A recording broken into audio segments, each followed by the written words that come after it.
Hello students, welcome back to Proteins Coaching English class. Here we provide ICSE, CBSE and WBSE solutions. Today we are going to discuss line by line explanation from the chapter 3 Cascades by William Shakespeare. We will provide you word notes as well. So let's start it. Today we are going to discuss Act 2, Scene 1. This scene takes place in Belmont, a room in Portia's house. Boris of Cornets entered the Prince of Morocco and his train. Portia, Nerissa, and other of her attendants were already in the room of Portia. So this entire scene takes place in a room in Portia's house. Here we'll found the musics and the welcome song. After that, one of the suitors of Portia, who was Prince of Morocco, would take the entry with his attendants. And in the room there were Portia surrounded by his chief servant come friend Nerissa and other attendant. So let's start it. Before the beginning of the explanation, I will tell you the meaning of the difficult words so that you can have a complete sketch of each of the lines. So let's start here. Complexion means skin color, shadowed means dark, livery means feature, thaws means icicles means frost, climb country, regarded, respected. Phoebus' fire. You should know, students, Phoebus is a mythological god of fire. Here, Phoebus' fire is actually representing the sun's light. Bars means restraints, scanted means limited, fields means battles.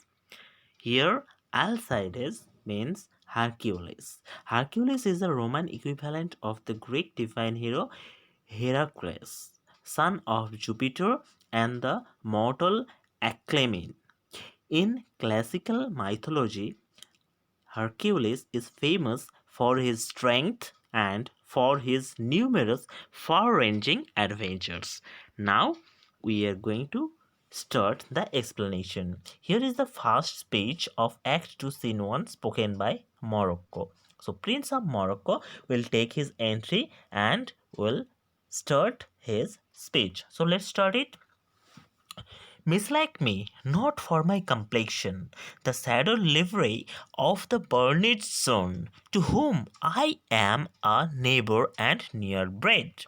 So here, Prince of Morocco says that, don't dislike me, oh dear prince, for my skin color or dark skin complexion. I have my dark skin color because I live in a land which is very near to the sun. Bring me the fairest creature northward born, where Phoebus' fire scouts thaws the icicles, and let us make incision for your love to prove whose blood is reddest, his or mine. Then Prince of Morocco says that I am exposed to the burning sun. You may call any fair skinned man who is living in the extreme north, where the sun can hardly melt the snow. If our blood is compared by making an incision to see whose is blood more red, then you will find both of us having the same color. Now the next, I tell thee, lady, this aspect of mine hath feared the valiant.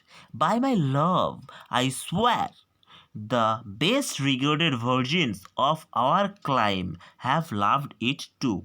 I will explain up to here. I tell the lady, so I finally declare, oh dear lady, that this appearance of mine has frightened even the bravest of men. By my love, I swear, the best regarded virgins of our clime have loved it too. It means, student, even the most beautiful women of the country have also loved my skin color. I would not change this hue except to steal your thoughts, my gentle queen. So, Prince of Morocco finally asserts that I would never change the skin color, or I am unable to change my skin complexion, my dark complexion.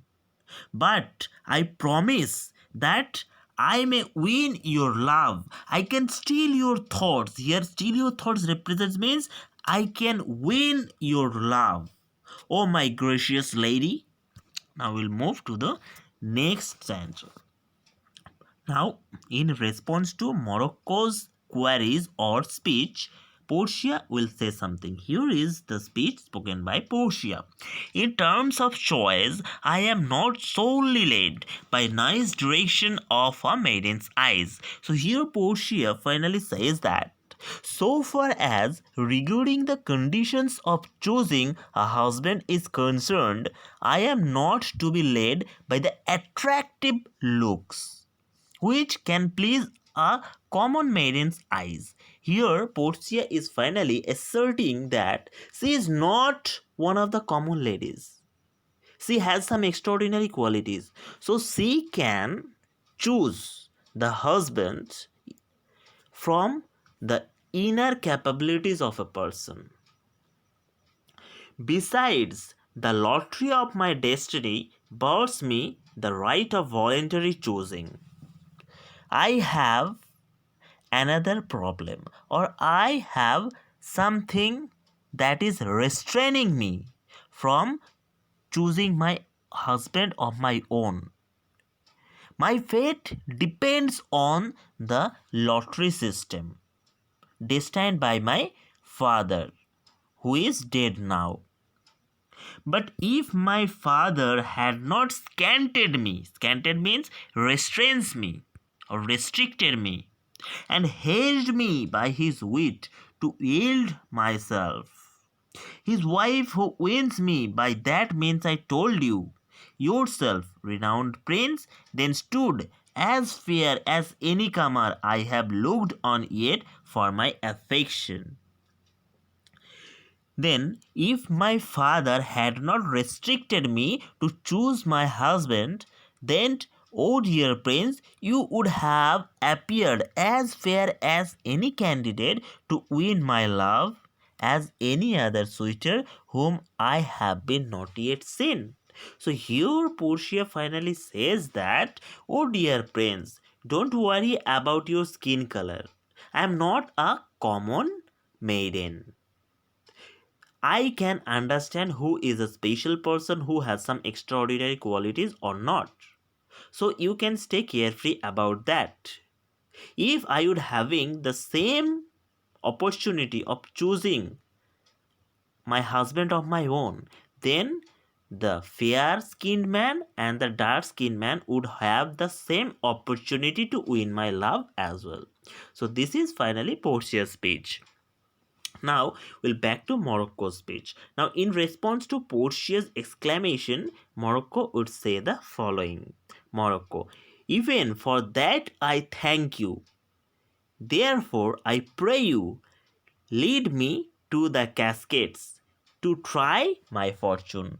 So finally, Prince of Morocco says that, oh dear lady, thanks for expressing your sentiments for me.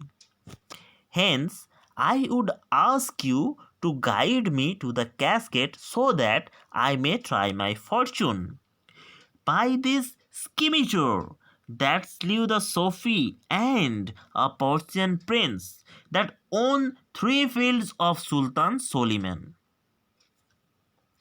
Now, here Morocco says that with my sword or with this sword, I have killed the Sophie and a Persian prince. You should know, students, Sophie was an Iranian ruler, a ruler of Iran.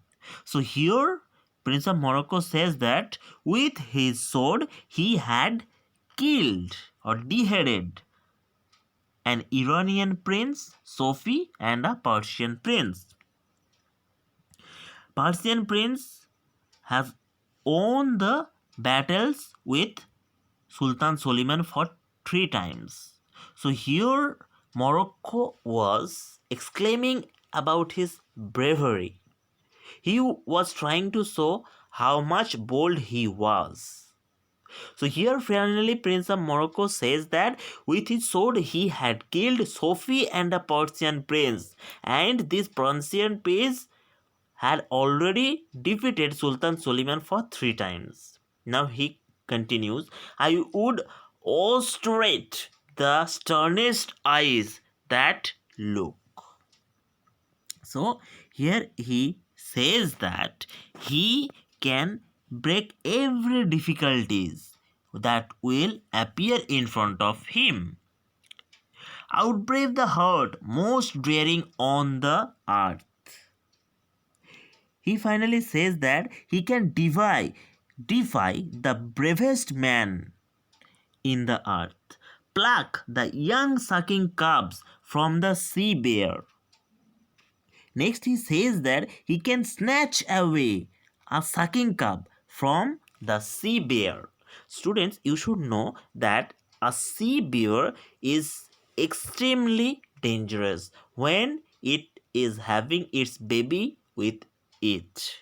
So, here Prince of Morocco is saying that he is so courageous that he can snatch away a sucking cub from its own mother sea bear.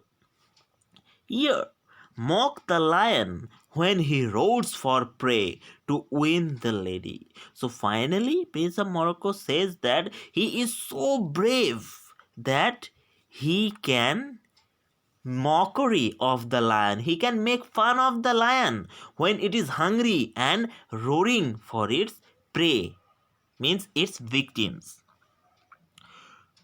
So these are the things that Prince of Morocco promises Portia he would do to win Portia's love.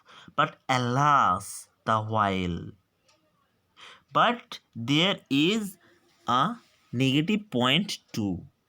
There is a point of disappointment too. What is that? If Hercules and Lichess play at dice, which is the better man? The greater throw may turn by fortune by the weaker hand. So here finally Prince of Morocco exclaims from another point of view, and he says that but there is a negative point too. What is that?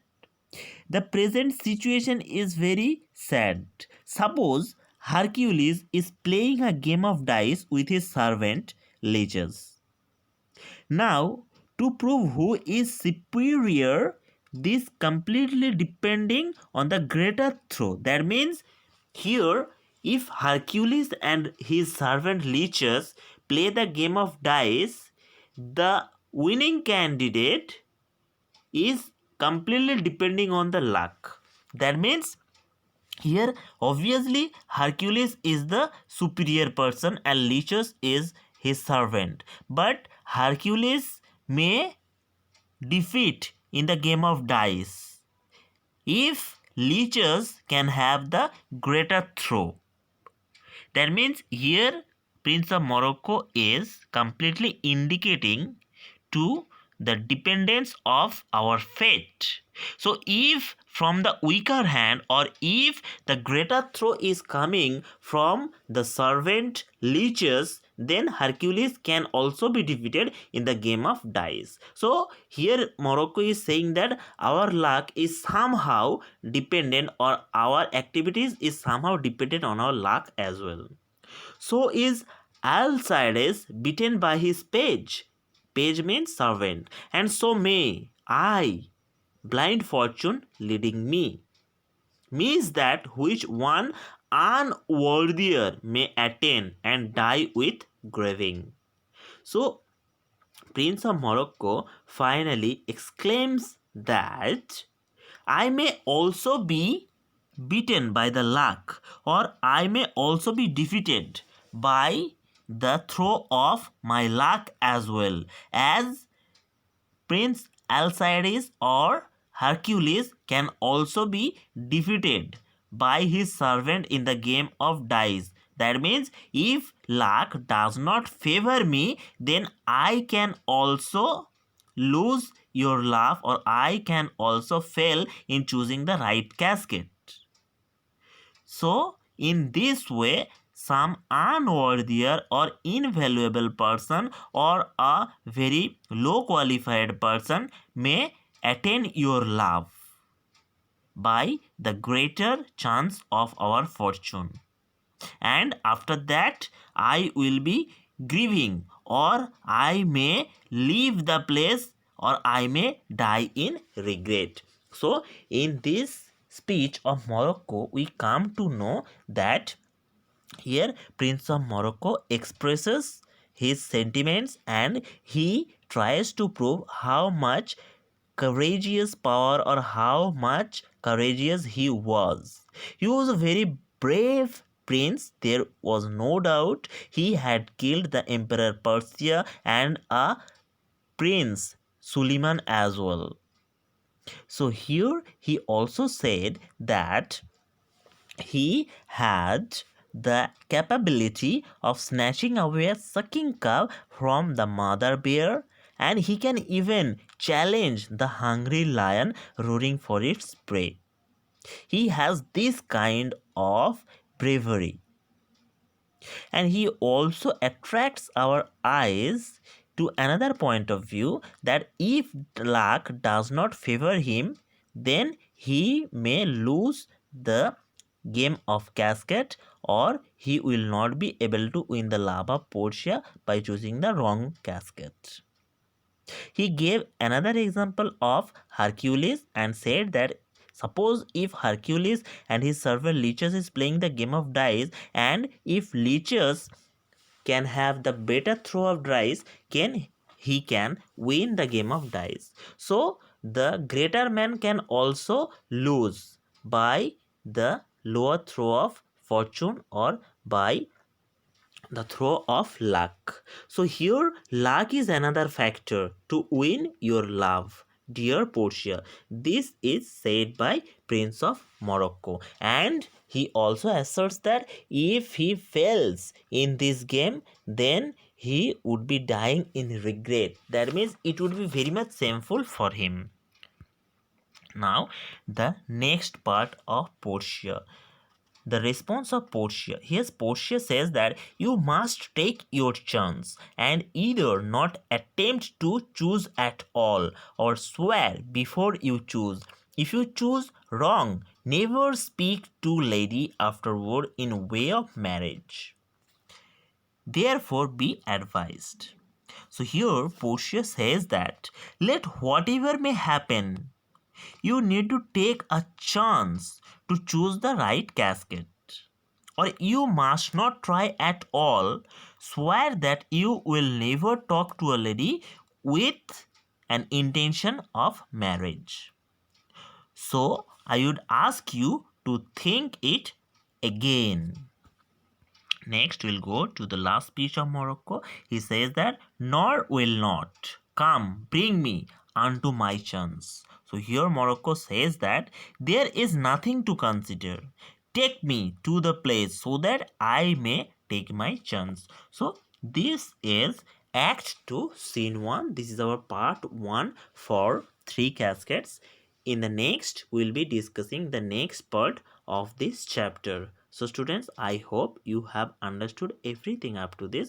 If you find anything you are having any problem, you can comment. We'll definitely try to solve your problem at once. Thanks for watching, students. And our last request, students, if you find this content helpful, then don't forget to subscribe, share and like our content. Have a nice day, students. Goodbye.